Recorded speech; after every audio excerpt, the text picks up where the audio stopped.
seule boîte de transit. Le système a mis en place cette sécurité-là qui ne permet que d'accéder à nos données de la boîte de transit.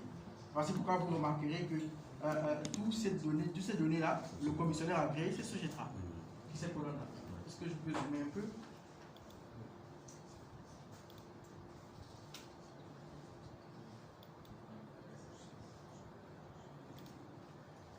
C'est bon, c'est un peu plus clair? Voilà, très bien. Donc, on n'a que Sogetra. On ne va pas aller en profondeur dans la présentation parce qu'on va différer pour vraiment une formation pratique. Cette fois-ci, c'est vraiment dans le sens de la présentation des fonctionnalités et comment ça se passe. Maintenant, pour les plus attentifs, ils vont peut-être retenir certains aspects. Okay? Donc, la création d'un ordre de transit, on le disait tantôt, c'est en cliquant sur Nouvel ordre de transit. Je ne veux pas créer parce que là, on est vraiment à la DGC. Donc, je veux par contre montrer un ordre de transit qui existe déjà pour Sogetra. Voilà, Sogetra a créé cet ordre de transit en 2019 avec l'opérateur Somilo. Dis-lui. Oui. Tu reconnais cet opérateur-là? Oui. Voilà. Donc, cet ordre de transit, il faut préciser. C'est un ordre de transit pour quel type d'opération? Est-ce que c'est une opération d'import ou bien c'est une opération d'export? Voilà. Ensuite, un ordre de transit a une durée de validité. Un contrat a une durée de validité. Il faut renseigner cet ordre de validité-là. Alors, qu'est-ce que ça a comme impact dans le système? Lorsque je renseigne une date de début, une date de fin sur la base du contrat qui existe, le système va rendre accessible la boîte de transit, la possibilité de lever des opérations, de faire des opérations pour cet opérateur-là, dans ce délai-là. Passé ce délai, je perds accès à cet opérateur-là. C'est clair? Donc, pour me répéter, s'il vous plaît, la date de début marque la possibilité initialement de faire des opérations pour cet opérateur. Sogetra pourra lever des intentions pour Somilo du 1er juin 2019 jusqu'au 36e mois 2019. Donc, le lendemain, il ne pourra plus faire des opérations pour Somilo, à condition de venir avec un autre ordre de transit, de créer un autre ordre de transit pour une autre période. Vous allez me dire, mais écoute, je peux créer n'importe quelle période dans ce cas. Je peux faire un contrat de 10 ans avec Somilo. Oui, c'est possible, mais vous avez vu le champ source, vous devez envoyer le scan du document signé par Somilo et Sogetra. Et ça va faire office de validation, d'activation par la direction du commerce. La direction du commerce va donc consulter ce contrat-là, s'il est en bonne et due forme, s'il a vraiment été approuvé par Somilo, que Sogetra fasse des opérations, soit son représentant pendant 10 ans. Sur cette base-là, nous, on active l'ordre de transit. Vous allez me dire, mais ça n'a jamais été comme ça, nous, on venait nous renseigner. Oui, ça c'est dans une phase de transition. Mais demain, cette vérification sera activée. Donc, vous allez créer l'ordre de transit, vous allez envoyer la pièce justificative, séance tenante, il y a une équipe qui va se charger d'approuver cet ordre de transit-là. D'accord? Et vous recevez une notification que votre ordre de transit a été approuvé. Et vous pouvez maintenant lever des opérations pour cet opérateur. Ok? Donc, je crois que s'il n'y a pas de questions sur ce formulaire-là, on peut évoluer. Les délais d'approbation de l'ordre de transit. Alors, ça, c'est vraiment opérationnel. Mais tout va être mis en place pour que les choses soient super réactives. Quand vous envoyez une information, il y a un système de notification email qui alerte les administrateurs du système en leur disant qu'un ordre de transit vient d'être soumis à approbation.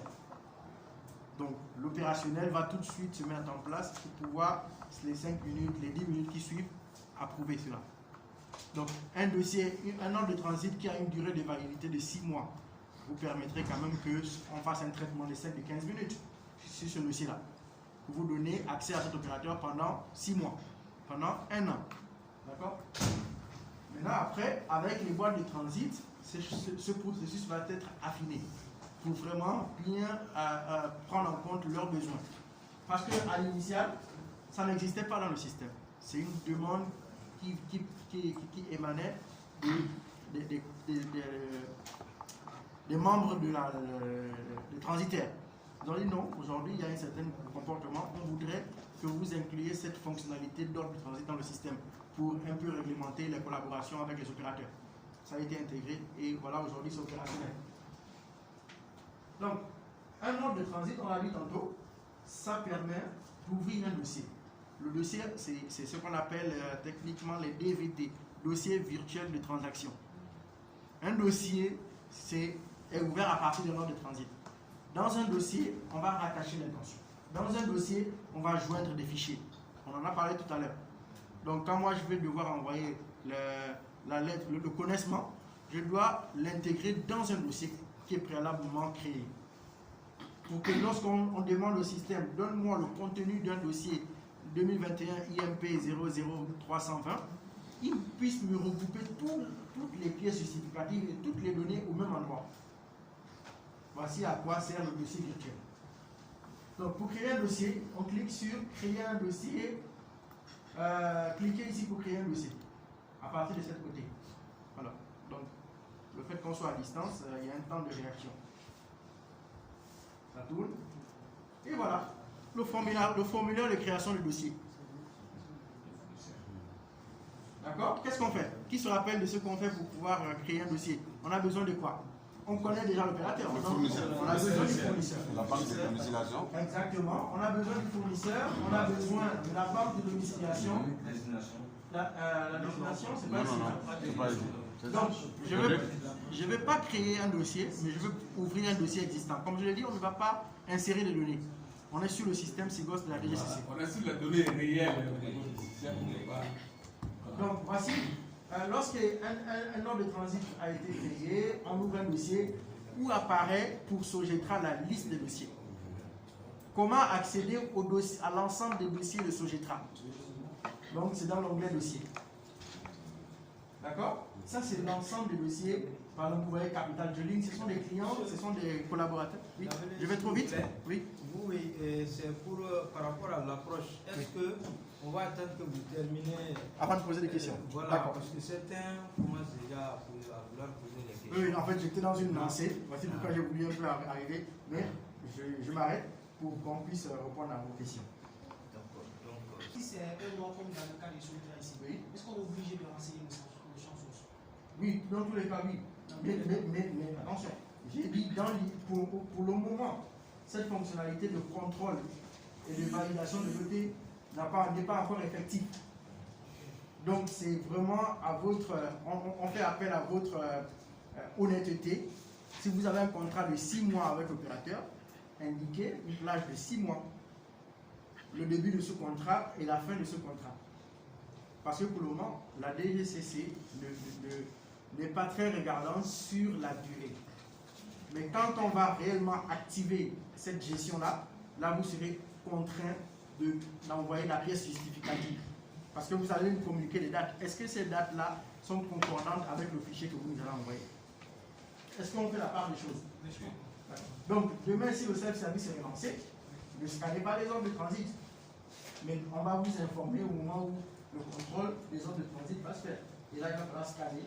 Et les champs, date de début, date de fin, doivent correspondre au fichier même de l'ordre de transit. C'est bon pour tout le monde? Oui, merci, monsieur Dambélé. En fait, avec le système qui est là déjà, pour chaque dossier, il y a un ordre de transit qui est numéroté.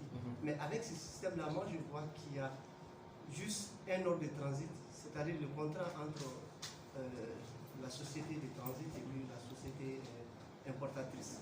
Donc, avec ce système-là, il n'y a pas de numérotation. Est-ce que ça sera possible de numéroter ou bien ça sera le seul contrat qui va servir pour toutes les opérations pour le seul opérateur? Très bien, bonne question. En fait, c'est le champ référence qui prend l'information, qui permet de renseigner l'information du numéro de l'OT. Et l'OT, on l'a dit, ce n'est pas forcément pour une opération. Si c'est pour une opération, du jour, donc la date de validité de ce OT-là doivent être renseignés également. Mais les OT sont codifiés. Et le code de l'OT, on le récupère sur le document lui-même. Et maintenant, en créant un dossier aussi, le dossier aura son identifiant. Mais l'identifiant qui va aussi être déduit de l'ordre de transit qui a été renseigné. Je ne sais pas si on se comprend sur, si j'ai bien compris la question. Donc chaque OT est référencé. Et un OT peut avoir une validité de 2 jours, comme ça peut avoir une validité de 6 mois. Et c'est vraiment au commissionnaire agréé en douane de renseigner cette information-là. Et l'information de renseigner va donner droit à la possibilité, pendant cette période-là, d'agir pour l'opérateur. Bon. Avant d'aller là, je n'ai pas bien saisi la partie scan de l'OT là. L'OT, c'est un contrat. Ah oui, oui. C'est un contrat, c'est un document physique où lequel le transitaire signe et l'opérateur signe. Mais il faudrait nous envoyer ça pour qu'on puisse vraiment attester que c'est un document authentique et que l'opérateur a validé que vous agissez pour lui pendant cette période. Voilà. En fait, vous devez scanner ce document et joindre. Ah, Voilà. ça. Voilà, et joindre. C'est compris. C'est bon? Donc, je disais tantôt que les dossiers qui ont été créés ou bien ouverts à partir des ordres de transit de Sogetra apparaissent dans l'onglet dossier. Donc, ce dossier-là, par exemple, c'est pour une importation de capital drilling. Mais qui est le commissionnaire agréé? C'est Sogetra. Comment je le sais? Parce que je suis dans une session de Sogetra. Je ne verrai que les dossiers de Sogetra. Voilà. Donc, pour accéder à un dossier, pour entrer dans ce dossier, je clique sur le numéro du dossier. Comme je l'ai dit, on va essayer de, pas forcément de tout capter, mais d'avoir un peu la logique. Et après, on va pratiquer. Donc, pour ouvrir un dossier. Ce numéro-là, on le trouve comment? Alors, il est généré, c'est une bonne question. Voilà. C'est un numéro qui est généré par le système. Voilà. C'est un numéro généré par le système. Les numéros des dossiers sont automatiquement obtenus à travers un programme du système. Si c'est une importation, vous aurez IMP. Si c'est une exportation, vous aurez à ce niveau-là EXP. Et chaque dossier, dans sa numérotation, on connaît l'année à laquelle le dossier a été ouvert. Donc c'est un dossier de 2022, voici pourquoi vous avez 2022-IMP qui est le type d'expédition et un numéro séquentiel sur 5 positions. Donc ce qui veut dire que dans le système prévoit d'aller jusqu'à 99 999 dossiers par année.